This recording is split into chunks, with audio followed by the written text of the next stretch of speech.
जय हिंद, नमस्कार। और कैसे हो आप सभी। और आज हम बात करने वाले हैं गुणसूत्र के बारे में, जिसे हम अंग्रेजी में क्रोमोसोम्स कहते हैं। देखो, हमने पिछली कक्षा में पढ़ा था केंद्र के बारे में। किसके बारे में पढ़ा था?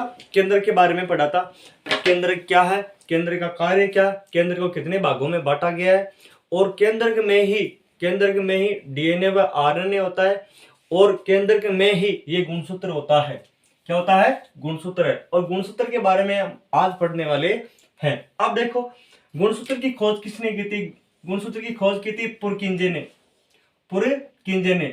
और पुरकिंजे ने सर्वप्रथम देखा था। और साथ में एक वैज्ञानिक का नाम और होता है वेल्डियर फ्लेमिंग। क्या नाम है वैज्ञानिक का नाम? वेल्डियर फ्लेमिंग। और गुणसूत्र का यदि नाम, यानी नाम मतलब ये शब्द है, गुणसूत्र जो शब्द है वो किसने दिया था? वो दिया था डब्ल्यू वाल्डियर। नाम क्या वैज्ञानिक का? वाल्डियर। आगे बात समझ में। यानी खोज तो पुरकिंजे ने, सर्वप्रथम भी पुरकिंजे ने देखा था, और खोज भी एक और वैज्ञानिक का नाम है जिसे वेल्डियर फ्लेमिंग कहते हैं। और गुणसूत्र शब्द किसने दिया था? वाल्डियर ने दिया था। अब देखो, गुणसूत्र है क्या? गुणसूत्र है क्या? गुणसूत्र कोशिका में दागेनुमा संरचना को, यानी जो कोशिका है उसमें जो दागेनुमा संरचना है, मैंने बताया था पिछली कक्षा में, ये कोशिका, और कोशिका के अंदर यह है केंद्रक, और केंद्र में दागेनुमा ऐसी संरचना पाई जाती है, ऐसी संरचना पाई जाती है जिसे कहते हैं क्या? गुणसूत्र। क्या कहते हैं? गुणसूत्र। अब देखो आगे है, ये जो डीएनए है, ये जो डीएनए किससे बना होता है? ये जो डीएनए, सॉरी, ये जो गुणसूत्र है, ये डीएनए व हिस्टोन प्रोटीन से बने होते हैं। मतलब जो गुणसूत्र है वह डीएनए प्लस हिस्टोन प्रोटीन। अब सर, ये हिस्टोन प्रोटीन एक प्रकार की प्रोटीन ही है, एक प्रकार की क्या है? प्रोटीन ही है। जो डीएनए ना, डीएनए में हिस्टोन प्रोटीन पाई जाती है। डीएनए में क्या पाई जाती है? हिस्टोन प्रोटीन पाई जाती है। और ये दोनों मिलकर किसका निर्माण करते हैं बाबू? गुणसूत्र का निर्माण करते हैं।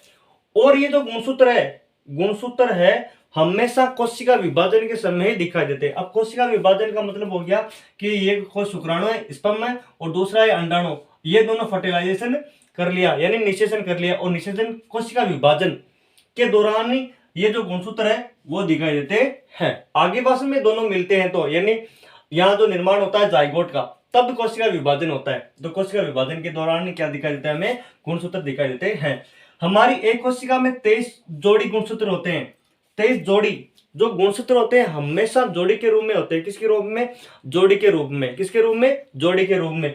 तो हमारे शरीर की एक कोशिका, उसमें 23 जोड़ी गुणसूत्र होते हैं। 23 जोड़ी का मतलब हो गया 46 गुणसूत्र। कितने गुणसूत्र बाबू? 46 गुणसूत्र। ध्यान रखना, 46 गुणसूत्र होते हैं हमारे शरीर की एक कोशिका में। अब एक कोशिका बराबर 23 जोड़ी, यानी 46 गुणसूत्र। अब उनको दो भागों में बांटा गया। एक तो गुणसूत्र होता है ऑटोसोम्स। क्या होता है? ऑटोसोम। एक होता है एलोसोम्स। ऑटोसोम्स का मतलब हो गया बाबू अलिंग गुणसूत्र, यानी वह लिंग निर्धारण में कोई भाग नहीं लेते हैं, उसे कहते हैं क्या? ऑटोसोम्स या एलिंग गुणसूत्र। वो होते हैं कितने गुणसूत्र? 22 गुणसूत्र, सॉरी 44 गुणसूत्र या 22 जोड़ी गुणसूत्र। 22 जोड़ी गुणसूत्र या फिर 44 गुणसूत्र, यानी 22 जोड़ी में, जोड़ा का मतलब 2 जने, तो मतलब कितने हो गए? 22 कितने होंगे? 44।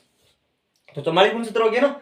और एक होता है एलोसोम्स, जिसे कहते हैं लिंग गुणसूत्र। क्या कहते हैं? लिंग गुणसूत्र। वो होते हैं 2 गुणसूत्र। अब देखो, गुणसूत्र का मेन कार्य क्या है? ये गुणसूत्र निश्चित करते हैं, ये डिसाइड करते हैं कि होने वाली संतान लड़की होगी या लड़का होगा। मतलब ये हो गया, जो गुणसूत्र है हमारे शरीर में, यह डिसाइड करता है कि होने वाली संतान लड़की होगी या लड़का होगा। अब देखो, सुनो मेरी बात। मैं एक चीज समझा देता हूं आपको। देखो,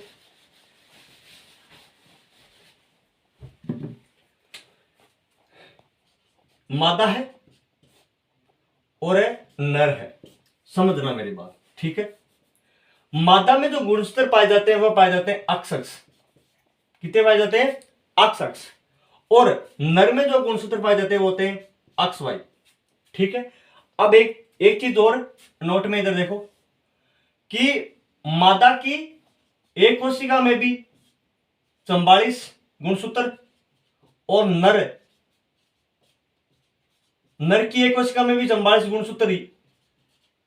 गुणसूत्र ये समान होते हैं। 44 गुणसूत्र तो मादा और नर दोनों में समान होते हैं, लेकिन एक जोड़ी गुणसूत्र होते हैं वो होते हैं अलग। वो एक जोड़े में क्या है, नर अक्ष में तो होते हैं, मतलब मादा में तो होते हैं अक्ष, और नर में क्या होते हैं, अक्ष वाई।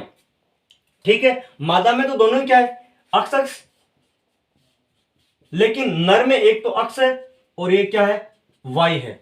तो यहां समझना, यदि मादा के शरीर से यानी मादा में होता है क्या, अंडाणु से यदि अक्ष गुणसूत्र निकलता है, क्या निकलता है बाबू, अक्ष, और पिता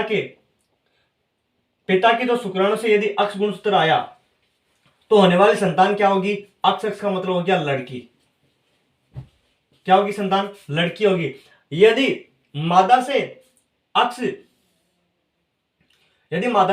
अक्ष और नर से वाई आया तो होने वाली संतान अक्ष वाई, यानी होने वाली संतान क्या होगा, लड़का होगा।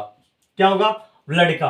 अब देखो, ये तो आगे बात समझ में कि यदि मादा से अक्ष निकला और नर से वाई निकला तो होने वाली संतान क्या होगी, लड़का। और यदि दोनों मादा से भी अक्ष और इससे भी अक्ष तो होने वाली संतान क्या होगी, लड़की। अब यहां जो होने वाली संतान लड़की होगी या लड़का होगा तो वह डिसाइड करेगा नर के गुणसूत्र पर। किसके गुणसूत्र पर, नर के गुणसूत्र पर निर्भर करता है।